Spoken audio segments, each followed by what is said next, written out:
नमस्कार मित्रांनो, हा जो चार्ट बघताय तुम्ही गोल्डचा चार्ट आहे. ठीक आहे. आज गोल्डनी लाईफ टाईम हाय परत एकदा ब्रेक केला आहे आणि त्याचा हाय बनवला आहे 3174. म्हणजे मतलब 3174चा त्यानं हाय बनवलेला आहे आजचा. प्रिवियस जो हाय होता 3167चा होता, तो त्याने ब्रेक केलेला आहे. ठीक आहे. आपण आफ्टरनून सेशन आणि इव्हनिंग सेशनमध्ये 2-3 कॉल दिले होते, ते कोणते होता. आपण हा एक सेलचा कॉल दिला होता लगभग 3च्या आसपास, 3:30च्या आसपास. त्याचं 1:2चं हे टार्गेट झालेलं आहे.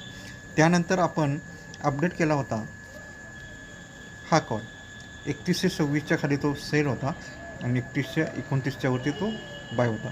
थोडा बहुत खाली आला, पण जे आपलं 1:2 किंवा त्याच्या पुढचं जे टार्गेट होतं त्यानं घेतलेलं नाही. त्यानंतर 3129पासून वर गेल्यानंतर 1:5चं जे टार्गेट आहे त्यानं आज अचीव केलेलं आहे. ठीक आहे. अशा पद्धतीनं आपण कॉल्स पोस्ट करतो किंवा अशा पद्धतीनं आपण कॉल्स जनरेट करत असतो. ही जी सिस्टीम आहे, ही जी स्ट्रॅटेजी आहे, ही माझी ओन डेव्हलप आहे, माझी स्वतःची स्ट्रॅटेजी आहे. ही स्ट्रॅटेजी शिकण्यासाठी तुमची इच्छा असेल तर डेफिनेटली माझ्या कोर्समध्ये तुम्ही जॉईन व्हा. Thank you so much.